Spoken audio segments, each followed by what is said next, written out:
මගේ හොදාන තියෙන රෙදි ටික කවුරු හරි ගෙනිච්චාද එකක්වත් නෑනේ.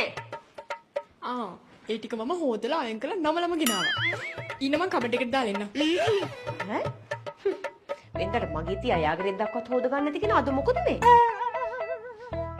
කුස්සියට නැගීමට පඩිපෙළක් තිබෙනවා නම් ඒ ඔබට ප්‍රශ්නයක්. ඔයා කන්නද හදන්නේ? මම මේ ඔයාලට බෙදාගෙන ආවේ. විතර දෙකක්ම දැම්මා. අයියෝ බෙදලා කතා කරා නම් ඉවරනේ. කොහොමත් ඉතින් අත හොදන්න මං යන්න දෙපැයි. අත හොදන්නේකුත් ගෙනාවා. මෙතන මොකක් හරි අවුලක් තියෙනවා. බලපන් අක්කයි උඹයි දෙන්නම එකයි. ගෙදරට වෙලා ඔහේ ඉන්න කිසි වැඩක් කරන්නේ නැහැ. ඔක්කොම වැටික් කරන්න ඕනේ මමනේ. අක්කට බනින්නේ පාම්මේ.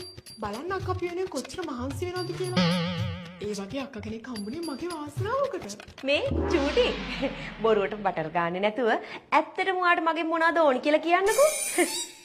මොකද ඔයාගේ බටර් මට දරා ගන්න බෑ. ඒ තරමට ලිස්සනවා. ඒකනේ මටත් තේරුණා. වෙනදට ණයයි මුගටියයි වගේ රණ්ඩු කරන චූටි අද මොකද මේ පූල් පැටිය වගේ.